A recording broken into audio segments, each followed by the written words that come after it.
Bismillahirrahmanirrahim. Alhamdulillahi rabbil alamin. Wassalatu wassalamu ala rasulina Muhammadin wa ala alihi wa sahbihi ajma'in. Amma ba'd. Assalamu alaikum wa rahmatullahi wa barakatuh. Құрметті достар, Аллах Тағаланың қалауымен біз кезекті онлайн дәрісімізді жалғастырудамыз. Біз алдағы дәрісімізде үлкен ұлық имам Абу Ханифа рахимахулланың, Алла ол кісіне рахымын алсын, сол кісінің әл-Васия атты кітабы бар, яғни өсиет, 12 өсиет. Жалпы сол өсиетке байланысты біз көптеген тақырыптарды алдыңғы тақырыптарымызда, алдыңғы дәрістерімізде сіздерге айтып өткен болатынбыз, түсіндіріп. Жалпы біз ол кісінің 12 өсиетін өтіп жатырмыз. Осы 12 өсиетінің біз Алланың қалауымен 9-шы өсиетке келдік. 9-шы өсиетте жалпы не айтылады, не жайында болмақ әңгіме, сол турасында бүгін сіздерге қысқаша бір мәлімет беріп кетеміз. Біз жалпы Аллах Тағала бізге көптеген жеңілдіктер бергенін білеміз, иә. Әрине біз кейбір кездерде иманды, жалпы осы исламды көп түсінбей жатамыз. Соған байланысты Аллах Тағала бізге жеңілдіктер берген. Біз иманды қалай келтіреміз? Ла иляха иллаллах Мұхаммад Расулуллах десек болды.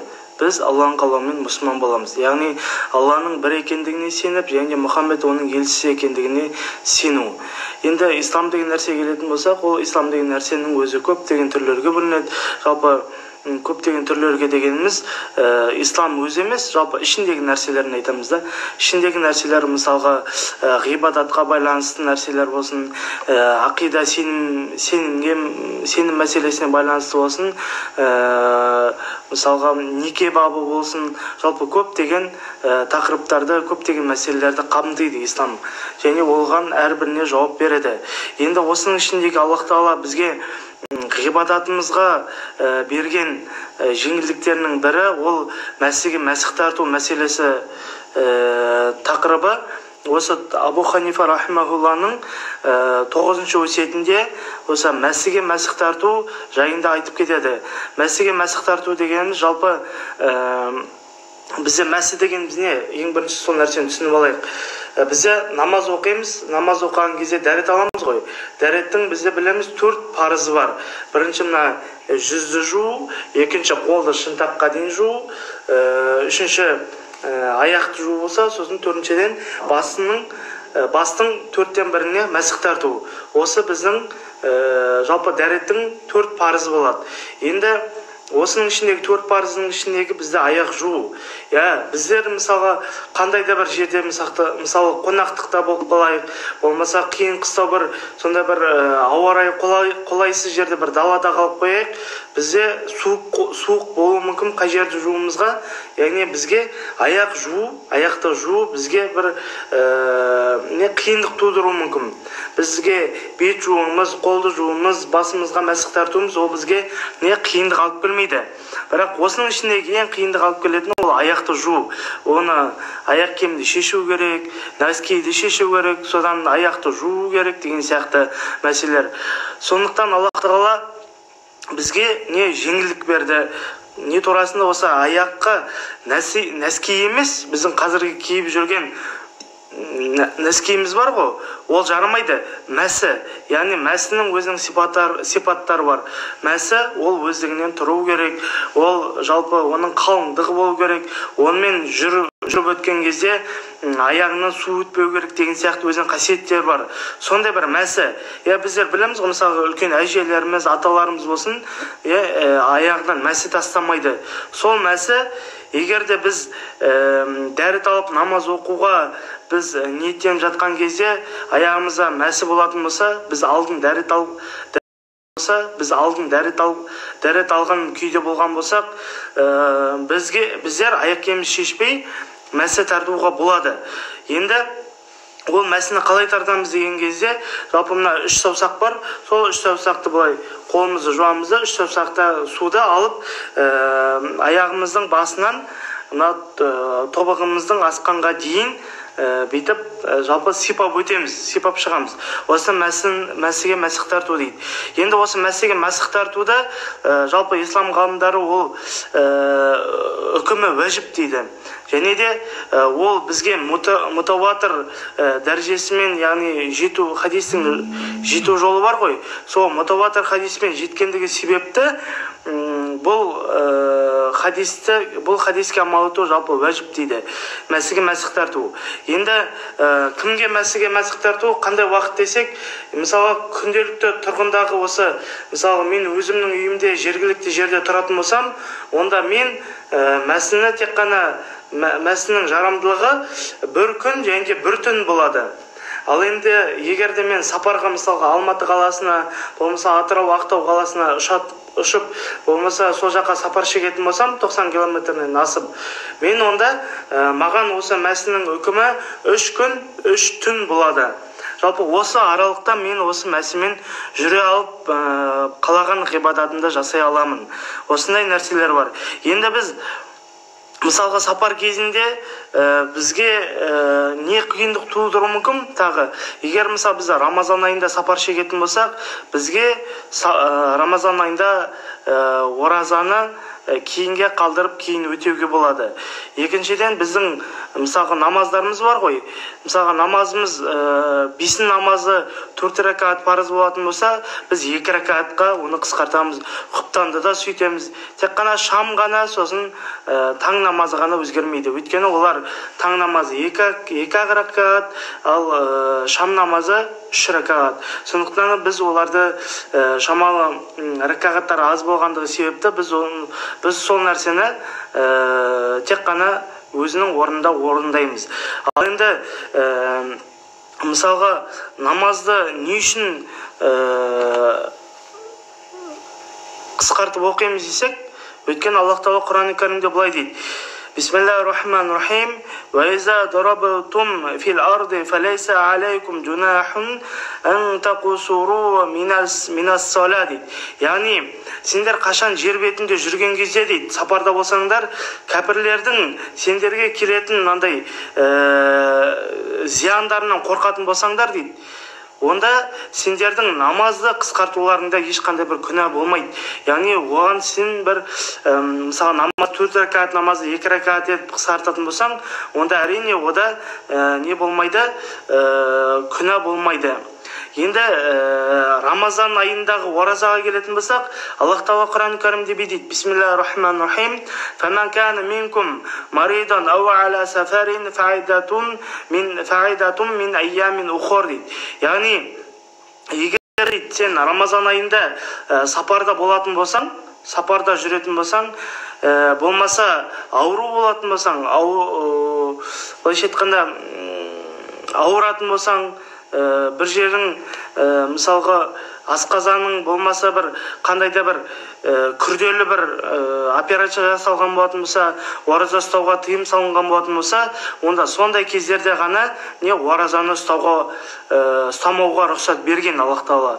Сол себепті ол нәрселерде күнә және де бір ағаттық деген нәрсе болмайды дейді. Жалпы 9-шы өсиеті Абу Ханифа рахимахулла осы мәсіге байланысты және де ораза кезінде сапарды, сосын сапар кезінде оразаны ұстамауға рұқсатын берген жайлы аяттар айттық. Енді 10-шы өсиетте Абу Ханифа рахимахулла жалпы қаламға жазуды бұйырғанына иман келтіреміз дейді. Аллах Тағала қаламды ең бірінші жаратып, бізді жаратпай тұрып, қаламды жаратып, қалам жаз дейді. Сол кезде қалам айтады: я Раббым, не жазам деген кезде, қиямет күнге дейін болатын нәрселерді жаз дейді. Яғни біздің басымыздан өтіп кеткен нәрселер, болмаса қазір өтіп жатқан нәрселер, өтейініп жатқан нәрселердің барлығын Аллах Тағала бәрін біліп, тағдырымызға жазып, ол нәрсенің барлығын сақтап қойған екен. Себебі Аллах Тағала осы қаламға я Раббым, не жазам деген кезде, Аллах Тағала қиямет күніне дейін болатын нәрсенің барлығын жаз деп әмір етті дейді. Жалпы ол жерде не жазылған десе, ол жерде кіші үлкен нәрселердің барлығы, тіпті ұсақ болмашы нәрселердің барлығы осы неде жалпы тағдырда лаухул махфузда жазылған. Енді 11-ші өсиетке келетін болсақ, 11-ші өсиетте біз қабір азабы, біз айтамыз ғой, егер адам өлген кезде біз қабірге барып жерлейміз.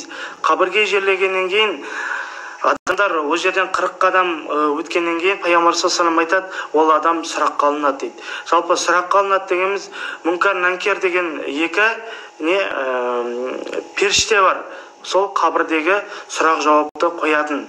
Сол қабірде біз өзіміздің жалпы істеп кеткен нәрселерімізге жауап береміз, яки болмаса біз істеп кеткен өзіміздің жақсылық амалдарымызға сауаптарымызды алатын жалпы қиямет күнінің ең кіші өзімізге белгілерінің бірі деп айтса болады. Жалпы өлгеннен кейін қайта тірілудің бір сатысы деп айтсақ болады. Енді Аллах Тағала Құран-ы Кәрімде былай дейді: "Уиддат лил муттақин", яғни тақуалар үшін әзірленген дейді. Яғни момындар, мүміндер, мұсылмандар, олар ешқашан еш нәрседен қорықпаңдар дейді. Яғни сендердің өздеріңе сыйлықтарың даяр тұр дейді. Және де Аллах Тағала бір Құран-ы Кәрімде былай дейді: "Уиддат лил кафирин" дейді. Біз кәпірлерге де өздерінің азабын дайындап қойдық дейді. Яғни олардың өздерінің тозақтарын, өздерінің орындарын, өздерінің жазаларын біз дайындап қойдық. Және де олар бізден қорықсын дейді. Енді жалпы 12-ші өсиетке келетін болсақ, біз жалпы осы Абу Ханифа рахимахулланың өсиетін өтіп жатыр. Сол 12 өсиеттің 12-ші өсиетіне келіп жеткен кезде Абу Ханифа рахимахулла былай дейді: жалпы Хақ Тағаланың жанды тәннен ажыратқаннан кейін қайтадан тірілетіндігімізге иман келтіру керекпіз дейді. Жалпы біз бұл өмірде не үшін өмір сүріп жатырық? Әрине, біріміз білеміз, біріміз білмейміз, біріміз мысалға бала шаға үшін деп жүреміз, біріміз атақ, мансап, байлық деп жүреміз. Жалпы осы нәрселердің бәрінің парқы неде? Өйткені осы сол нәрсені біз шешіп алайық. Аллах Тағала не дейді? "Мен жындар мен адамзатты өзіме құлшылық үшін ғана жараттым" дейді. Яғни біздерге осы берілген өмір, ол бізге әрине сынақ. Сынақ біздің, былайша айтқанда, дальнейшем біздің алдағы уақытта қайда баратынымызды анықтайтын нәрсе. Біз Аллах Тағала айтқандай уиддат лил муттақин, яғни тақуалар үшін, сондай момындар үшін әзірленген жәннатқа барамыз ба, әлде уиддат лил кафирин, кәпірлерге дайындалған бір азапты жерге барамыз ба? Осы нәрсенің парқын ажырату үшін, осы нәрсенің жалпы қайсы дұрыс, қайсы жалпы өмірімізде қай жол дұрыс, қай жол бұрыс емес, осы нәрсенің барлығын ажыратып біліп, жалпы жәннат пен тозақ бар екендігіне сеніп, және де біз өлгеннен кейін біздің жанымызды тәннен алады ғой, біз өлеміз. Өлгеннен кейін бізді қабірден кейін қайтадан тірілетіндігімізге біз иман келтіруіміз керек. Абу Ханифа рахимахулла осыны бізге жеткізіп жатыр. Және де ең тағы бір маңызды мәселелердің бірі, ол хақ елшіміз Мұхаммад Мұстафа саллаллаху алейхи вассаламның ең бірінші әйелі Хадиша анамыз, Аллах Тағала ол кісіге разы болсын. Сол кісіден кейін әлемдердегі әйелдердің абзал болған Айша анамыз радиаллаху анха, осы кісіге жалпы жала жабылған болатын. Оны біріміз білеміз, біріміз білмейміз. Жалпы қысқаша айтқан кезде осы Айша анамызбен тағы бір топ сахабалар бір сапарға шығады. Сапарға шыққаннан кейін Айша анамыз басқа бір жерге барып, былайша айтқанда өзінің қажетін өтеуге барып, бір басқа жерге барып ұйықтап қалған кезде керуен жүріп кетеді. Яғни Айша анамызды өзінің несінде, түйенің үстіндегі нелер болады ғой, сарай сияқты кішкентай нәрселер. Соның ішінде отыр деп, банағы керуен жүріп кетеді. Жүріп кеткеннен кейін Айша анамыз қалып қояды. Қалып қойғаннан кейін қасына тағы бір кісі қалып қояды, ер кісі. Сол ер кісі екеуі сол керуеннің артынан барып ауылға сол қоныстарын тігіп сол ауылға жеткеннен кейін Айша анамызға радиаллаху анхаға жала жабылады, яғни зина жасалды деп.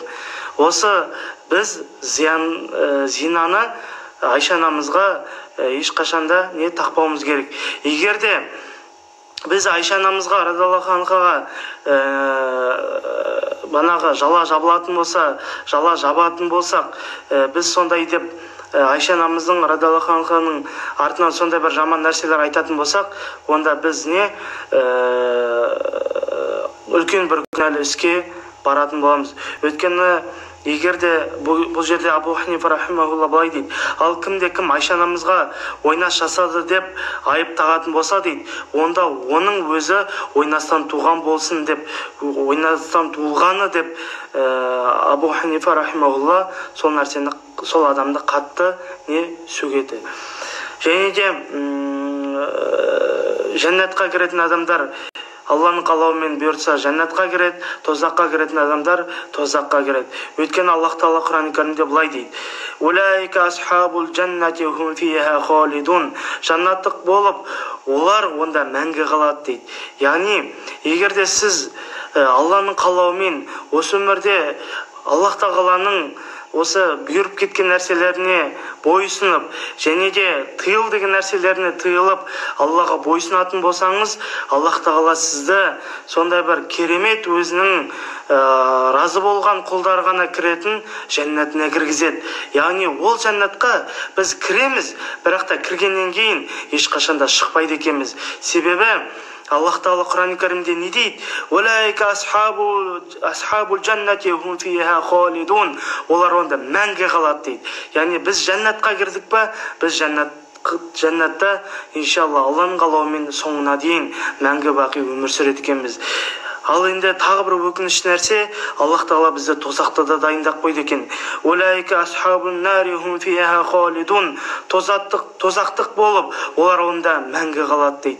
Яғни егер де біз Алланың бұйырып кеткен нәрселерін орындамай, оған қарсы шығатын болсақ, былайша айтқанда Құдайды жоққа шығарып, исламды жоққа шығарып, исламды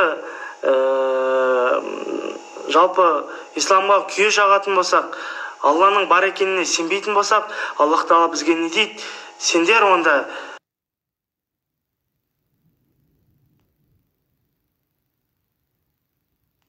менің дайындаған сондай бір азапты болатын сондай жерме кіресіңдер дейді.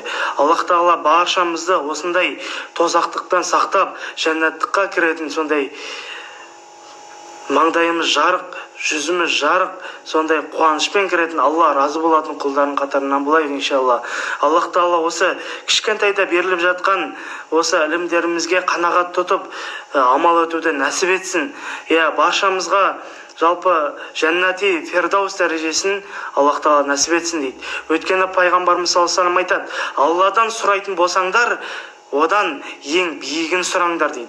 Яғни жәннаттың ең биігі фердаус дәрежесі. Сондықтан да Аллах Тағала баршамызды жәннаттық фердаус дәрежесіне кіретін өзінің разы болған құлдарынан етсін деп Аллах Тағаладан тілейміз.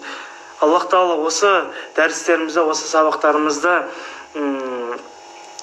жалпы ілімдерімізді қабыл қылсын, жалпы осы нәрсеге амал етуді нәсіп етсін. Біз Абу Ханифа рахимахулланың осындай бір керемет сенім нанымға байланысты, ақидаға байланысты біз өсиетін оқыған болатынымыз. Жалпы о кісіге де Алла о кісінің разылығын алып, қабір азабын жеңілдетіп, жәннатта кіргізіп, жәннатта бірге болып пайғамбарымыз саллаллаху алейхи вассалам көк туының астында барлығымыз жиналудан нәсіп етсін. Алхамдулиллахи раббил аламин. Вассалату вассаламу аля расулина Мухаммадин ва аля алихи ва сахбихи аджмаин. Ассаламу алейкум ва рахматуллахи ва баракату. Құрметті достар.